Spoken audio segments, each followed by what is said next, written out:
네, 오늘은 성령이 하시는 일이라는 제목의 말씀을 우리가 함께 나누기로 원합니다. 우리가 이제 복음서를 읽어보다 보면요, 예수님께서 십자가를 향해서 한 걸음 한 걸음 가까이 나아가실수록 제자들에게 구체적으로 자신이 누구인지에 대해서, 그리고 왜 이 땅에 오셨고 이제 무엇을 하실 것인지에 대해서 말씀하여 주고 계신 것을 볼 수가 있습니다. 예수님은 하나님의 아들이시고 성경에 예언된 메시아이십니다. 그분은 아버지 하나님의 뜻을 받들어서 만 백성을 구원하시기 위해 이 땅에 오셨고, 십자가에서 대속의 제물이 되어 죽으심으로 모든 율법의 요구를 이루시고 이 땅에 하나님의 나라를 건설하기 위해 오셨습니다. 또한 예수님의 죽으심은 단지 죽음으로 끝나는 것이 아니라 장사 지낸 지 사흘 만에 사망 권세를 이기시고 다시 살아나셔서 세상의 왕을 물리치시고 부활의 첫 열매가 되셨습니다.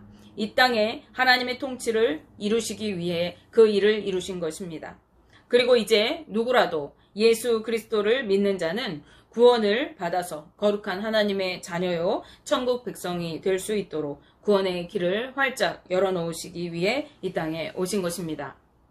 예수님께서는 부활하신 후에 하늘에 오르시어 우리의 영원한 중보자가 되어주시고 이후에 하늘로 올려지신 그 모습 그대로 다시 오셔서 모든 살아있는 자와 죽은 자를 심판하실 심판주로 오실 것을 약속해 주셨습니다. 그런 예수님은요, 이제 곧 십자가에 죽으시기 위해서 예루살렘을 향해서 지금 가고 계신 중입니다. 그런가 하면 예수님은요, 자신을 믿고 따르는 구원받은 자들은 이제 이 세상의 풍조를 따라서 살아가는 것이 아니라 자신을 통해 이루실 하나님의 나라의 백성으로서 살아가야 하는 것을 말씀하시고, 천국 백성들의 삶이 어떠해야 하는지를 말씀해 주셨어요. 뿐만 아니라 예수님은 공생의 기간 동안에 몸소 천국의 삶을 보여주셨습니다. 가난하고 소외된 자들에게 친구가 되어주시고 또 인간 세상에서 행해지는 모든 차별과 정죄를 깨뜨리셨습니다. 수고하고 무거운 짐진 자들에게 안식을 주시기 위해서 인생들의 고통과 아픔에서 구원해 주시고 또 그들을 붙잡고 있는 악한 귀신을 물리쳐 주셨습니다. 또한 섬김과 사랑의 모습, 긍휼의 모습으로 본을 보여주시고 너희도 가서 이와 같이 살아야 한다고 말씀해 주셨습니다. 율법의 완성인 새 계명을 주시면서 온 마음과 뜻과 정성을 다해 하나님을 사랑하고 이웃을 내 몸과 같이 사랑하라고 말씀해 주셨습니다. 이 땅에서 복이라고 여기는 부귀와 영화가 진정한 축복이 아니라고 말씀하시면서 진정한 축복은 구원받은 하나님의 백성이 되는 것이기에 목숨을 걸고서라도 믿음을 지켜나가고 복음을 떠나지 말라고 말씀하셨습니다. 오히려 복음으로 인하여 겪게 되는 고난과 핍박이 이를 때에 그것을 즐거워하고 말씀에 순종하여 살아가라고 말씀하셨습니다. 그런데 우리가 이러한 삶을 살아가는 것은 세상의 방식과 다른 것이기 때문에 세상에 젖어서 살아가던 우리의 인생들은 살아가기가 여간 어려운 것이 아닙니다. 본인이 살아가기도 힘들 뿐만 아니라 세상에서도 미움을 받게 되는 것입니다. 세상 사람들은 하나님의 말씀을 따라 살아가는 믿음의 성도들을 공회에 내어주고 출교시킴으로 그들이 누리면서 살아가는 어떠한 혜택들을 빼앗을 것이고 죽음에 이르게 할 것이라고 주님은 이미 말씀해 주시면서 끝까지 견디는 자는 하나님의 나라에 이를 것이라고 말씀하셨습니다. 그런데 세상과 맞서며 살아가는 이런 삶은요, 우리 인간의 힘으로 살아가기 어려운 것이기 때문에 예수님께서는 내가 너희와 항상 함께 있으리라고 말씀하시면서 성령을 보내주시겠다고 약속하셨습니다. 예수님은 성령님이 보혜사라고 말씀하세요. 이 보혜사라는 말은 법적인 용어인데요. 변호자, 즉 대언자, 중보자라는 뜻입니다. 그런가 하면은 위로자라는 뜻도 함께 가지고 있는데요. 그분은 하나님 앞에서 우리의 대언자이시고 위로자가 되어주시고 중보해 주시는 분이십니다. 뿐만 아니라 우리를 위로하시면서 항상 함께 하시고 동행해 주시는 분이십니다. 그러기에 이 성령님은 믿는 자들과 항상 함께 하시고 그의 걸음을 인도하시는 분이신 것이죠. 그렇다면 성령님이 우리 안에 임하셔서 우리에게 오셔서 어떤 일을 행하시는 것일까요? 첫째로 성령님은요, 우리를 진리 가운데로 인도하십니다. 요한복음 16장 13절 앞부분 말씀에 그러나 진리의 성령이 오시면 그가 너희를 모든 진리 가운데로 인도하시리니 라고 말씀합니다. 진리의 영이신 성령님을 받아야 우리가 진리 가운데 행하게 되는 것입니다. 즉 말씀을 따라 살아갈 수 있게 되는 것입니다. 이 성령님은 믿는 자들에게 거저주시는 하나님의 선물이지만 아무나 내가 성령 받고 싶다고 해서 받을 수 있는 것이 아닙니다. 오직 우리 믿는 성도들에게만 주시는 특권인 것입니다. 요한복음 14장 17절 말씀에 그는 진리의 영이라 세상은 능히 그를 받지 못하나니 이는 그를 보지도 못하고 알지도 못함이라 그러나 너희는 그를 아나니 그는 너희와 함께 거하시며 또 너희 속에 계시겠음이라 라고 말씀하십니다. 세상 사람들이 아무리 성령을 알고 싶고 받고 싶어도 알 수 없고 받을 수가 없고 누릴 수가 없다는 거예요. 그러나 믿는 자들은 그 성령님을 알기 때문에 그 성령님이 그 안에 거하시고 함께 동행하신다는 겁니다. 따라서 믿고 구원받은 자만이 성령의 임재 안에서 진리의 말씀을 따라서 순종하며 살아갈 힘을 얻게 되는 것이고 거룩한 하나님 나라 백성으로서 삶을 살아갈 수 있게 되는 것입니다. 둘째로 성령님은 우리에게 모든 것을 가르쳐 주신다고 말씀하세요. 우리에게 무엇에 대해서 성령님이 가르쳐 주실까요? 그것은 바로 예수 그리스도에 대해서 가르쳐 주시는 것입니다. 성령님은 예수 그리스도께서 하신 말씀을 생각나게 하시고 가르쳐 알게 하시는 것입니다. 요한복음 14장 26절 말씀에 보혜사 곧 아버지께서 내 이름으로 보내실 성령 그가 너희에게 모든 것을 가르치고 내가 너희에게 말한 모든 것을 생각나게 하리라고 말씀하십니다. 예수님에 대해서 우리를 알게 하시고 예수님의 전해주시는 그 말씀을 깨닫게 하신다는 거예요. 예수님께서 하신 말씀은 무엇입니까? 예수님께서는 회개하라 천국이 가까이 왔느니라고 외치기 시작하실 때부터 천국 복음에 대해서 말씀하셨습니다. 천국은 어떤 곳인지 그 천국에 어떻게 이룰 수 있는지 그리고 천국 백성으로서 어떻게 살아가야 하는지 말씀해 주셨습니다. 뿐만 아니라 사랑과 섬김과 긍휼의 삶으로 본을 보이시면서 가서 너희도 이와 같이 살아가라고 명령하셨어요. 그러므로 우리가 성령을 받을 때 예수님이 말씀하신 천국에 대해서 우리는 분명하게 알게 되고 하나님의 통치를 이루는 천국 백성으로서 살아갈 수 있게 되는 것입니다. 성령님을 받을 때 복음은 우리에게 실제가 되고 우리의 삶이 되는 것입니다. 그리고 이런 삶을 통해서 그러한 삶을 살아가는 성도들을 통해서 복음이 증거되고 복음의 빛이 세상을 향해서 비추이게 되는 것입니다. 그러나 성령 하나님을 받지 못하게 될 때 신앙은 뜬구름 잡는 얘기가 되고 삶 속에 하나님의 통치를 이루지 못한 채로 하나님과 관계없는 삶을 살아가게 되는 것입니다. 서기관과 바리새인들의 삶이 바로 이런 삶이었습니다. 그들은 신실하게 하나님을 믿고 섬긴다고 하였습니다. 그들은 누구보다도 열심히 하나님 앞에 헌금하고 제사하고 하나님 앞에 봉사하였습니다. 그러나 성령을 알지 못했기 때문에 예수님 또한 알 수가 없었습니다. 그 결과 바리새인들은 자신들이 그렇게도 기다리고 기다리던 메시아이신 예수님을 배척하고 죽음에 내어주게 되었습니다. 무지했던 그들은 하나님의 뜻을 따라 산다고 말하면서도 정작 하나님의 뜻을 알지 못하였기 때문에 열심히 형식적인 예배를 드리고 율법적인 행위의 제약들을 지키면서 힘든 삶을 살았지만 비록 그들이 겉으로 보기에는 거룩하고 경건하게 살아가는 믿음 좋은 것 같이 보였을지라도 그들은 구원에 이르지 못하는 지옥 백성이 되고 말았던 것입니다. 그러므로 우리는 모든 것을 가르치시고 교훈하시는 성령님을 받을 때 예수 그리스도에 대해서 그리고 그분이 이 땅에 오셔서 행하신 사역과 그를 통해 구원의 역사를 이루시는 것에 대해서 분명히 바로 알고 믿고 따르게 되는 것입니다. 우리 성도님들이 주님을 믿고 따르는 그 마음 가운데, 그 심령 가운데 성령 하나님이 계시고 그 하나님이 우리에게 예수 그리스도의 복음에 대해서, 천국에 대해서 분명히 알게 하시고 믿고 따르게 하신다는 거예요.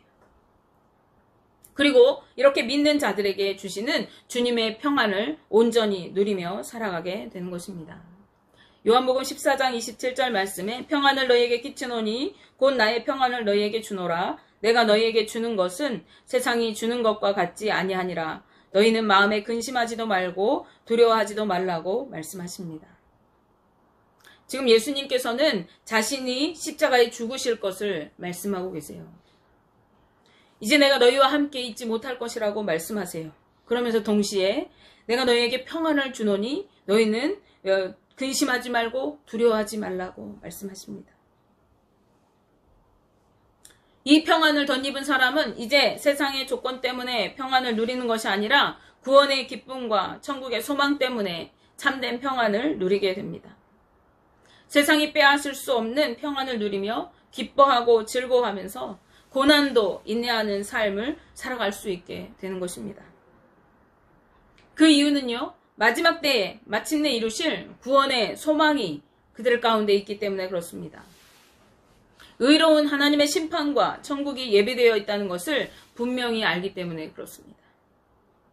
요한복음 16장 13절 후반절 말씀에 그가 스스로 말하지 않고 오직 들은 것을 말하며 장래 일을 너희에게 알리시리라 라고 말씀하십니다.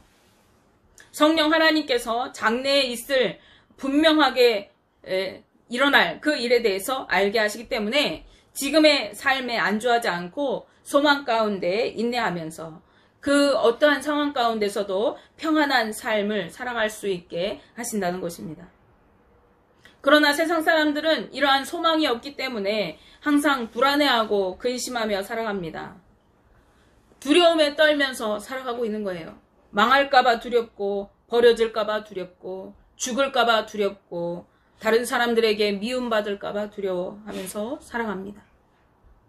복음과 진리를 모르기 때문에 구원의 소망이 없습니다. 그렇기 때문에 이들은 항상 두려워하고 세상 가운데서 누려지는 것으로 자꾸만 채우려고 하는 것입니다. 우리는 성령님의 도우심 없이는 예수님의 말씀을 온전히 이해할 수 없고 믿고 행할 수 없기 때문에 이 성령 하나님께서 우리에게 주님의 말씀을 깨닫게 하시고 그 안에서 소망을 품게 하시고 평안을 주시는 거예요. 성령 하나님은 셋째로 믿지 않는 세상을 책망하고 심판하십니다. 요한복음 16장 7절 중간절 말씀에서 8절 말씀 보시면 내가 떠나지 아니하면 보혜사가 너희에게 오시지 아니할 것이요 가면 내가 그를 너희에게로 보내리니 그가 와서 죄에 대하여 의에 대하여 심판에 대하여 세상을 책망하시리라 라고 말씀하십니다. 믿는 자들은 성령님의 임재 가운데 진리의 말씀을 따라 천국을 누리는 삶을 살아가게 되지만 반대로 예수 그리스도를 믿지 않는 세상에 대해서는 심판이 있을 것이라고 말씀하세요. 즉 예수 그리스도께서 부활하셔서 구원의 역사를 이루시고자 하는 하나님의 의를 이루시고 세상 임금인 마귀를 이기시고 승리하셨음에도 불구하고 즉 사망 권세를 이기셨음에도 불구하고 여전히 그것에 매여서 이를 믿지 않는 세상을 향해서 하나님은 책망하시고 심판하실 것이라고 말씀하시는 것입니다. 하나님 앞에 우리가 심판받을 죄는요, 세상에서 말하는 윤리적인 어떤 죄악된 행위를 통해서 심판받는 것이 아닙니다. 하나님 앞에 우리가 심판받는 이유는 바로 예수 그리스도를 믿지 않는 것이 심판의 대상인 것이요, 죄가 되는 것입니다. 요한복음 16장 9절 말씀에 죄에 대하여라 함은 그들이 나를 믿지 아니하미요 라고 말씀합니다. 예수 그리스도를 믿지 않는 것이 하나님 앞에 죄가 된다는 거예요. 세상에서는 온갖 악한 일들이 죄가 되지만 하나님 나라의 법에서는 가장 큰 죄가 바로 복음이신 예수 그리스도를 믿지 않는 것입니다. 믿음이 없는 세대는 세상 임금의 통치 아래, 즉 마귀의 권세 아래 살면서 죄를 짓고 살아가게 되는 수밖에 없거든요. 하나님과 원수된 삶을 살아가게 되는 것입니다. 우리 인간은 두 종류의 인간이 있습니다. 하나님께 속한 자와 마귀에게 속한 자인 것입니다. 중간지대는 없습니다. 나는 이도 저도 싫고 내 멋대로 살겠다고 하지만 그 사람 역시 결국 하나님과 관계없이 살아가는 삶으로 자신이 알든 모르든 마귀에게 속한 삶을 살아가고 있는 것입니다. 그러므로 하나님의 심판이 불가피한 것이죠. 그러나 하나님은 이 세상을 심판하기 위해 원하시는 분이 아니죠. 이 세상을 심판하기를 기뻐하시는 분이 아니세요. 그렇기 때문에 독생자 예수 그리스도까지도 내어주신 것입니다. 하나님은 인생들이 멸망의 길로, 죄악의 길로 가기를 원치 않으십니다. 한 영혼이라도 더 구원하시기를 원하십니다. 따라서 우리 믿는 성도들은 하나님의 진노와 심판이 드리워진 이 세상을 향해서 복음을 전하고 회개를 촉구해야 하는 증인의 삶을 살아가야 하는 것입니다. 주님께서 우리 믿는 성도들에게 성령을 주시는 이유는 우리가 진리 가운데 하나님의 통치를 이루며 살아가게 하시기 위한 것이기도 하지만은 또한 증인으로서 성령의 능력을 힘입어 주님의 복음을 증거하며 살아가게 하시고 한 영혼이라도 더 구원하시기 위한 것입니다. 요한복음 15장 26절 27절 말씀에 내가 아버지께로부터 너희에게 보낼 보혜사 곧 아버지께로부터 나오시는 진리의 성령이 오실 때에 그가 나를 증언하실 것이요 너희도 처음부터 나와 함께 있었으므로 증언하느니라 라고 말씀하십니다. 성령 하나님께서 예수 그리스도에 대해서 알게 하시고 깨닫게 하시고 예수 그리스도를 증언하신대요. 그리고 처음부터 주님과 함께 동행했던 이 제자들이 함께 증언하게 되어 있다고 말씀하시는 거죠. 주님의 일을 보고 듣고 경험하고 누렸던 이 제자들의 사명은 성령님과 함께 성령님이 주시는 그 능력을 힘입어서 주님의 일을 증언하고 나타내야 하는 것입니다. 그러므로 승천하시기 전에 예수님께서 마지막으로 남기신 말씀도 너희는 온 천하에 다니며 만민에게 복음을 전하라고 그리고 내 증인이 되라고 말씀하셨습니다. 우리가 사도행전 1장 8절 말씀만 보시면 오직 성령이 너희에게 임하시면 너희가 권능을 받고 예루살렘과 온 유대와 사마리아와 땅끝까지 이르러 내 증인이 되리라고 말씀하셨어요. 명령하신 것입니다. 주님은 우리가 증인의 삶을 살아갈 수 있도록 보혜사 성령님을 보내주시고 우리에게 권능을 부어주십니다.